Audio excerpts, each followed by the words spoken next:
News میں خوشامدید، میں ہوں شائستہ یوسف۔ ہیڈ لائنز آپ جان چکے ہیں۔ پنجاب کے سرکاری ملازمین کے لیے بڑی خوشخبری آ گئی۔ تنخواہوں میں 30% تک اضافے کا امکان ہے۔ پینشن میں 5% اضافے کے ساتھ اپریل سے 10% اضافہ بھی دیا جا سکتا ہے۔ مزید جانتے ہیں شفیق شریف سے۔ شفیق، تنخواہوں اور پینشن میں اضافے کا کیا پلان ہے، اس بارے میں کہیے گا؟ جی بالکل، وفاق نے جو ہے وہ سرکاری ملازمین کی تنخواہوں میں 15% اضافی جو تنخواہ کا الاؤنس کا اعلان کیا ہے، لیکن پنجاب حکومت نے فیصلہ کیا ہے کہ یہ 15% مزید ڈسپیرٹی الاؤنس جو ہے وہ دیا جائے گا، جس سے یہ وفاق کا الاؤنس ملا کر اور ڈسپیرٹی الاؤنس ملا کر جو ہے وہ تقریباً 30% اضافہ بن جائے گا۔ اور یہ پنجاب حکومت جو اسپیشل الاؤنس کے نام کے ساتھ ڈسپیرٹی الاؤنس دے گی۔ ڈسپیرٹی الاؤنس صرف مخصوص سرکاری محکموں کے ملازمین کو ہی ملے گا، اور پنجاب کے بجٹ میں وفاق کی طرف سے 5% پینشن بڑھائی جائے گی، لیکن 1 اپریل سے وزیر اعظم کے اعلان کے مطابق پینشنرز کی پینشن میں 10% بھی اضافہ بھی ہو سکتا ہے۔ پینشنرز کی پینشن میں 10% کے اضافے کا فیصلہ کابینہ کی منظوری سے مشروط ہے۔ اور ٹھیک ہے، 15% ڈسپیرٹی الاؤنس ملے گا۔ اپڈیٹ کریں آپ شفیق، شکریہ۔ ایف آئی اے نے پاکستان مسلم لیگ ق کے رکن قومی اسمبلی مونس صلاحی کے خلاف منی لانڈرنگ کیس میں تحقیقات کا فیصلہ کر لیا۔ ذرائع ایف آئی اے کے مطابق وفاقی تحقیقاتی ادارے کو مونس صلاحی کے خلاف منی لانڈرنگ کیس میں شواہد مل چکے ہیں۔ ایف آئی اے حکام کا کہنا ہے کہ مونس صلاحی کے خلاف تحقیقات مزید آگے بڑھائی جائیں گی۔ اپنے رد عمل میں مونس صلاحی نے کہا کہ چاہے جتنے کیسز بنا لیں، عمران خان کا ساتھ نہیں چھوڑیں گے۔ اس طرح کے کیسز ہمارے خاندان پر پہلی بار نہیں بنے۔ بات ہو جائے موسم کی۔ شدید گرمی اور خشک سالی کے بعد اچھی خبر، لاہور، اسلام آباد، راولپنڈی اور پشاور سمیت ملک کے کئی شہروں میں 10 دن بعد تیز بارشوں کا امکان ہے۔ 16 جون سے پری مونسون بارشوں کا آغاز ہو جائے گا۔ 10 روز بعد خیبر پختونخوا، آزاد کشمیر، اسلام آباد، پنجاب، بلوچستان اور سندھ کے بالائی علاقوں میں موسلا دھار بارشیں ہوں گی۔ بارشوں سے نشیبی علاقوں میں سیلابی صورتحال کا بھی خدشہ ہے۔ کراچی والوں کو ابھی انتظار کرنا ہوگا۔ کراچی میں جون کے آخر تک تیز بارش کا امکان نہیں ہے۔ محکمہ موسمیات نے اس سال مونسون سیزن میں معمول سے زیادہ بارشوں کی پیش گوئی بھی کی ہے۔ جولائی سے اگست تک زیادہ تیز بارشیں ہوں گی۔ اسلام آباد اور راولپنڈی میں طویل عرصے تک گرمی کے بعد بادل برس پڑے۔ آندھی اور بارش سے گرمی کی شدت کم ہو گئی۔ محکمہ موسمیات کے مطابق کل دن میں موسم گرم اور خشک رہے گا۔ کل رات گرد آلود اور تیز ہوائیں چلنے کے ساتھ چند مقامات پر بارش کا امکان ہے۔ سبی اور گرد و نواح میں طوفانی بارشوں کے باعث سیلابی صورتحال پیدا ہو گئی۔ کئی مکانات تباہ ہو گئے۔ ہرنائی میں سیلابی ریلے سے ایک پل بہہ گیا۔ زلزلہ زدگان متاثرین کے مکانات میں دراڑیں پڑ گئیں اور دیواریں گر گئیں۔ سبی میں دریائے ناڑی کینال میں 30,000 کیوسک کا نچلے درجے کا سیلابی ریلا گزر رہا ہے، جبکہ تیلی ندی میں پانی کا بہاؤ 8,000 کیوسک تک جا پہنچا ہے۔ پانی کی سطح مسلسل بلند ہونے کے باعث کڑک نالے میں 10 فٹ چوڑا شگاف پڑ گیا ہے۔ ہرنائی میں ہفتہ اتوار کی درمیانی شب شدید طوفانی بارش سے نشیبی علاقے زیر آب آ گئے۔ اونچے درجے کے سیلابی ریلے سے ہرنائی کوئٹہ قومی شاہراہ پر پلوسین پل کے ایک حصے کو نقصان پہنچا ہے۔ زرعی زمینوں اور کھڑی فصلوں کو بھی شدید نقصان پہنچا ہے۔ تیز آندھی اور طوفانی بارشوں کے باعث سبی کے میدانی علاقوں میں پول گرنے سے بجلی کی فراہمی معطل ہو گئی ہے۔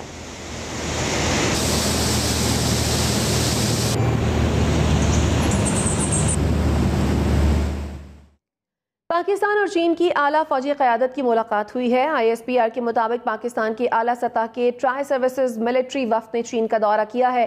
ملٹری وفد کا دورہ 9 سے 12 جون کے درمیان ہوا۔ وفد کی چینی فوج اور دیگر سرکاری اداروں کے حکام سے بات چیت ہوئی۔ دونوں ممالک کے فوجی وفود کے مابین ایپیکس اجلاس بھی ہوا۔ پاکستانی وفد کی قیادت army chief general Qamar Javed Bajwa نے کی۔ فوجی قیادت نے بین الاقوامی اور علاقائی سلامتی کی صورتحال پر تبادلہ خیال کیا۔ پاکستان اور چین نے مشکل وقت میں اپنی تصویراتی شراکت داری کا اعادہ کیا۔ دونوں ممالک کی فوجی قیادت نے تربیت، ٹیکنالوجی اور انسداد دہشت گردی تعاون کو بڑھانے کے عزم کا اظہار کیا۔ Army chief general Qamar Javed Bajwa نے چین کا ایک روزہ دورہ کیا۔ یہ دورہ پاک چین جوائنٹ ملٹری کوآپریشن کمیٹی کا حصہ ہے۔ آرمی چیف واحد فوجی رہنما ہیں جنہوں نے چینی صدر کی دعوت پر چین کا دورہ کیا۔ پاک چین اسٹریٹجک پارٹنرشپ پہاڑوں سے اونچی اور شہد سے میٹھی ہے۔ پاکستان اور چین کے مابین ملٹری ڈپلومیسی اور ملٹری ٹو ملٹری تعاون ہمیشہ بلندیوں کو چھوتا رہا ہے۔ وزیر اعظم شہباز شریف کا کہنا ہے کہ پچھلی حکومت کے مقابلے میں یہ بجٹ کئی طرح کی نمایاں بہتری دکھا رہا ہے۔ نوجوانوں کو تعلیم کے زیادہ مواقع فراہم کیے گئے ہیں، جن میں بلوچستان کو خاص طور پر اہمیت دی گئی ہے۔ معاشی طور پر کمزور طبقات کو سبسڈی دی گئی ہے۔ سب سے اہم پہلو یہ ہے کہ امیروں کے غیر پیداواری اثاثوں پر ٹیکس لگا دیا گیا ہے۔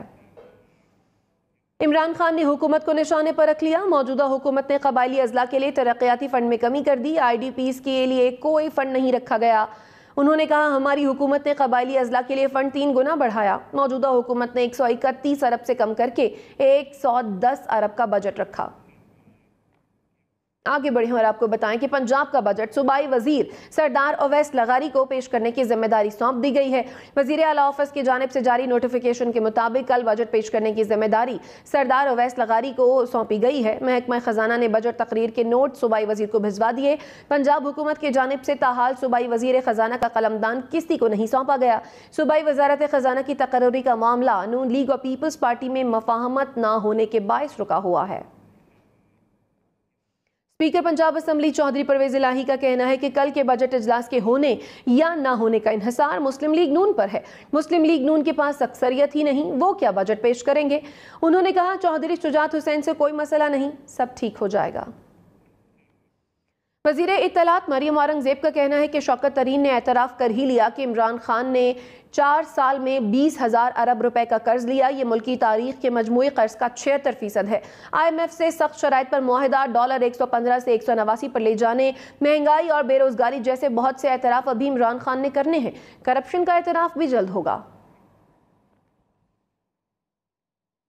مریم اورنگزیب کے بیان پر تحریک انصاف کے فواد چودھری نے کہا کہ جب آپ ہر وقت کینڈی کرش ہی کھیلتی رہیں گی تو اسی طرح کی گفتگو کریں گی. تحریک انصاف کی حکومت نے کل قرض $52 ارب لیا. ان 52 ارب میں سے $38 ارب آپ کی حکومتوں کے لیے گئے قرض کی واپسی تھی. اگر IMF سے معاہدہ پسند نہیں تو بھکاری حکومت IMF بورڈ میں کیا لینے جاتی ہے. ختم کریں معاملہ اور آگے چلیں. خیبر پختونخوا کا مالی بجٹ 2022-23 کل پیش کیا جائے گا. بجٹ کا حجم 1,332 ارب روپے کا ہوگا. سرکاری ملازمین کی تنخواہوں میں 15% اضافہ کیا جائے گا. پینشنرز کی پینشن کے لیے 1,07 ارب روپے رکھنے کی تجویز ہے. انسداد دہشت گردی کے لیے 68 ارب 60 کروڑ روپے رکھے جائیں گے. قبائلی اضلاع کے لیے 2,08 ارب کی گرانٹس رکھے جانے کی توقع ہے. PTI کے حماد اظہر کا کہنا ہے کہ موجودہ بجٹ میں تمام اہداف جھوٹ پر مبنی ہیں. معاشی ماہر اسے غیر سنجیدہ بجٹ قرار دے رہے ہیں. انہوں نے کہا کہ حکومت نے جو معاشی بحران پیدا کیا اس بجٹ میں اس سے نکلنے کی کوئی سمت نہیں. حکومت کی نالائقی کے باعث ملک میں مہنگائی اور بے روزگاری کا سیلاب آنے والا ہے. پنجاب کی 20 نشستوں کی انتخابی مہم مریم نواز چلائیں گی. مسلم لیگ نون کے مشاورتی اجلاس میں فیصلہ کر لیا گیا. مشاورتی اجلاس میں وزیر اعلیٰ پنجاب حمزہ شہباز, نائب صدر نون لیگ مریم نواز اور رانا ثناء اللہ نے شرکت کی. مریم نواز نے کہا کہ عوام ضمنی انتخابات میں عمران خان کے بیانیے کو مسترد کریں گے. حمزہ شہباز کا کہنا تھا کہ کارکردگی کی بنیاد پر عوام مسلم لیگ نون کے امیدواروں کو کامیاب بنائیں گے.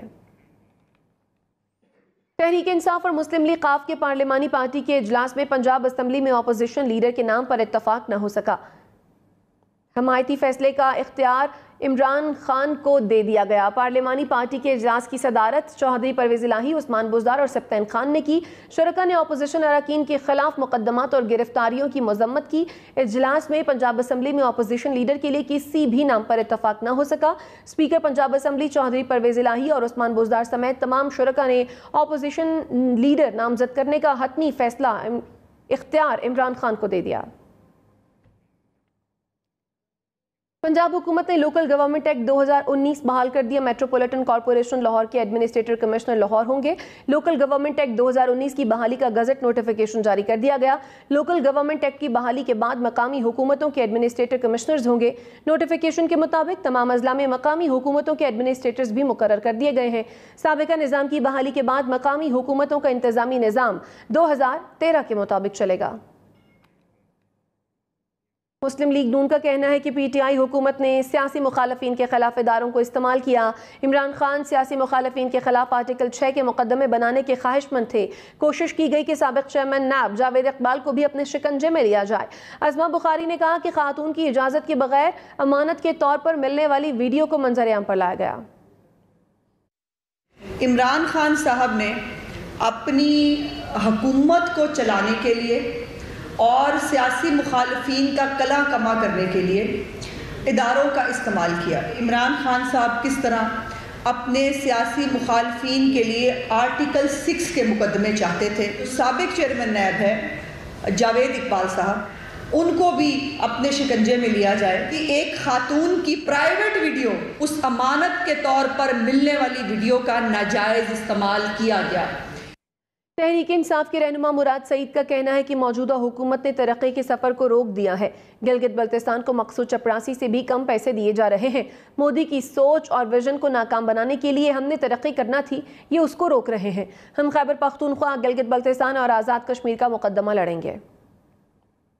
جو انیشیٹوز تھے عمران خان صاحب کے کہ چھوٹے صوبے اور جو محروم علاقے تھے ان کی ترقی کی طرف فوکس کرنا، ترقی کا سفر شروع ہوا تو آپ یہ اس قسم کی ترقی بھی روک رہے ہیں، بلکہ ان کو مقصود چپراسی اور مشتاق چینی والی سے بھی کم پیسے دے رہے ہیں کہ اس پہ پورا صوبہ چلا دو۔ مودی کی سوچ کو، مودی کے ویژن کو، اور جو مودی کا جو گریٹر گیم پلان تھا اور ان کے national security advisor Ajit Doval نے جس کا اظہار کیا تھا، اس کو ناکام بنانے کے لیے ہم نے ان لوگوں کی ترقی کرنی تھی۔ انہوں نے کیا کیا کہ ان کے اوپر مسلسل کٹ پہ کٹ لگا رہے ہیں، ان کی ترقی کو روک رہے ہیں۔ فاٹا کا بھی مقدمہ لڑیں گے، جی بی کا بھی مقدمہ لڑیں گے، اور اے جے کے ساتھ جو کر رہے ہیں اور خیبر پختونخوا کے اوپر گندم بن کر کے ہم ان کا بھی مقدمہ لڑیں گے۔ سندھ کا بجٹ 14 جون کو پیش کیا جائے گا۔ سرکاری ملازمین کی تنخواہوں اور پینشن میں 25% تک اضافے کا امکان ہے۔ تنخواہوں کی تفصیلات وزیر اعلیٰ مراد علی شاہ کو ارسال کر دی گئیں۔ سندھ حکومت نے گریڈ 1 تا گریڈ 5 کے ملازمین کے پے اسکیل ریوائز کرنے پر غور شروع کر دیا۔ ملازمین کی بنیادی تنخواہوں میں اضافہ کرنے کی تجویز دی گئی۔ روزنامہ جنگ کے مطابق سندھ حکومت کے زیر انتظام ملازمین کی تنخواہوں میں سلیب وائز اضافے پر غور کیا جا رہا ہے۔ ملازمین کی تنخواہوں میں 10 تا 25% اضافے اور ملازمین کے ایڈ ہاک ریلیف ضبط کرنے پر بھی غور کیا جا رہا ہے۔ مظفر آباد میں وزیر اعظم آزاد کشمیر کی صدارت میں آئندہ بجٹ پر کابینہ کا اجلاس ہوا۔ کابینہ نے مالی وسائل پر کٹ لگنے کی صورت میں بجٹ پیش نہ کرنے کا فیصلہ کیا ہے۔ وزیر اعظم تنویر الیاس نے کہا کہ وفاقی حکومت آزاد کشمیر اور گلگت بلتستان کے بجٹ پر کٹ لگا رہی ہے۔ آزاد کشمیر کے بجٹ پر کٹ کے متحمل نہیں ہو سکتے۔ وزیر اعلیٰ گلگت بلتستان وفاقی حکومت پر برس پڑے۔ خالد خورشید نے کہا گلگت بلتستان کے ترقیاتی بجٹ میں 50% کٹوتی کی گئی۔ جان بوجھ کر ہمارا بجٹ 23 ارب روپے رکھا گیا۔ ترقیاتی منصوبوں پر ہمارا بھی اتنا ہی حق ہے جتنا باقی صوبوں کا ہے۔ گلگت بلتستان کو وابڈا سے 1 میگا واٹ بجلی نہیں مل رہی۔ اس سال لیکن بدقسمتی سے جو بجٹ انہوں نے پاس کیا ہے اس پہ میرے خیال میں جان بوجھ کے گلگت بلتستان کا بجٹ یہ 23 بلین کے اوپر لے کے آیا ہے۔ 50% سے اوپر ہمارا ڈیولپمنٹ پورٹ فولیو انہوں نے کاٹ دیا۔ واپڈا کا 1 میگا واٹ نہیں آ رہا۔ پورے ملک میں بجلی مل رہی ہے لیکن گلگت بلتستان بجلی سے محروم ہے، اور یہ وہ خطہ ہے جہاں سے پورے ملک کو 70% پانی آ رہا ہے۔ کراچی، لاہور، پشاور سمیت ملک بھر میں لوڈ شیڈنگ کا مسئلہ حکومتی دعووں کے باوجود حل نہ ہوا۔ مختلف علاقوں میں لوڈ شیڈنگ کا دورانیہ 12 گھنٹے تک پہنچ گیا ہے۔ کراچی میں لوڈ شیڈنگ کا دورانیہ 4 سے 14 گھنٹے تک پہنچ گیا۔ ترجمان کے مطابق کہ الیکٹرک شہر کو 2750 میگا واٹ بجلی فراہم کر رہا ہے۔ اسلام آباد اور راولپنڈی میں بجلی بندش کا دورانیہ 6 گھنٹے تک ہے۔ پشاور میں بھی بجلی کی آنکھ مچولی جاری ہے۔ اندرون شہر میں 10 اور نواحی علاقوں میں 12 گھنٹے تک کی لوڈ شیڈنگ جاری ہے۔ کوئٹہ میں 14 گھنٹے تک کے لیے بجلی بند رہنے لگی۔ حیدرآباد اور سکھر میں 10 سے 14 گھنٹے تک کی لوڈ شیڈنگ جاری ہے۔ فیصل آباد میں 15، گجرانوالہ میں 12 گھنٹے تک بجلی کی بندش جاری ہے۔ سابق صدر آصف علی زرداری سے مسلم لیگ ق کے وفاقی وزراء طارق بشیر چیمہ اور چوہدری صالح حسین نے ملاقات کی ہے۔ آصف علی زرداری نے کہا کہ گندم میں پاکستان کو خود کفیل بنانا میری پیپلز پارٹی کی اور اتحادی حکومت کی پہلی ترجیح ہے۔ اگر میرے ملک کا کاشتکار خوشحال ہے تو ملک خوشحال ہے۔ طارق بشیر چیمہ نے کہا کہ بجٹ میں کاشتکاروں کے لیے خصوصی طور پر ریلیف دیا گیا ہے۔ چوہدری صالح حسین نے کہا کہ کاشتکاروں اور بیرونی سرمایہ کاروں کا اعتماد بحال کرنا ہی اتحادی حکومت کی پہلی ترجیح ہے۔ چوہدری شجاعت کے بھائی چوہدری شفاعت کا کہنا ہے کہ چوہدری برادران میں اختلافات پوائنٹ آف نو ریٹرن تک پہنچ چکے ہیں۔ ہم نیوز کے پروگرام پاکستان ٹونائٹ میں انہوں نے کہا کہ ہر کسی نے اپنا اپنا راستہ اختیار کر لیا ہے، سب الگ الگ الیکشن لڑیں گے۔ انہوں نے کہا کہ اختلافات کی وجہ بچے نہیں بڑے ہیں، بچوں کو الزام دینے کا فائدہ نہیں، بچوں نے بڑوں کو دیکھ کر رنگ پکڑا ہے۔ کافی دیر سے پوائنٹ آف نو ریٹرن پہ پہنچ چکی ہے اور مجھے نہیں لگتا کہ بس اپنا اپنا راستہ دونوں نے چوز کر لیا ہے، اب چلیں اس پر اپنا اپنا سب الیکشن لڑیں گے۔ پرٹیکولرلی ابھی جو لاسٹ جو بھی ہوا ہے اس میں آپ دیکھیں گے تو یہ بچوں پہ تو الزام دینے کا فائدہ نہیں ہے، سب بڑوں نے خود ہی اپنے اپنے فیصلے کیے، آپس میں اختلافات وہ ہوئے ہیں تو پھر بچوں نے بھی رنگ پکڑ لیا۔ وزیر اعظم شہباز شریف نے مونسون کے لیے فوری اقدامات کی ہدایات جاری کر دی ہیں۔ وزیر اعظم نے متعلقہ وزارتوں اور محکموں کو صوبوں اور ضلعی انتظامیہ کو الرٹ کرنے کی ہدایت کی ہے۔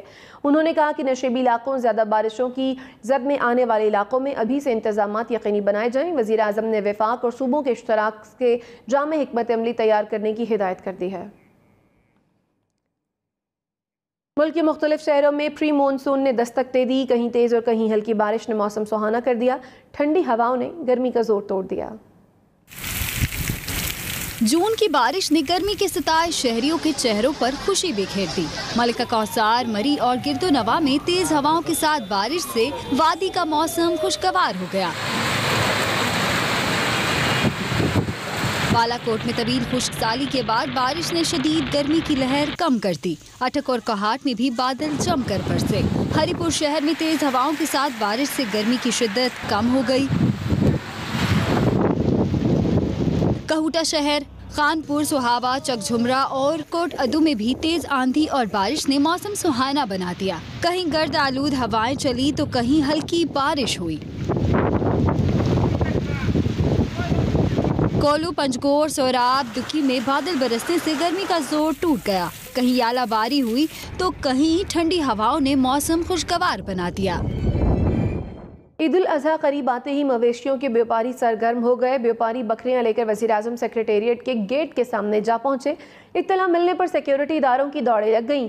چھٹی کے روز بیوپاری بن بلائے مہمان کی طرح ریڈ زون سے ہوتے ہوئے وزیر اعظم سیکریٹریٹ کے قریب پہنچے، جس پر پولیس اہلکاروں نے انہیں گیٹ کے سامنے سے ہٹا دیا۔ بیوپاریوں کے پاس 4 بکرے تھے۔ ذرائع کے مطابق بیوپاری بکروں کی ایک جوڑی کی قیمت 1,20,000 ڈیمانڈ کر رہے تھے۔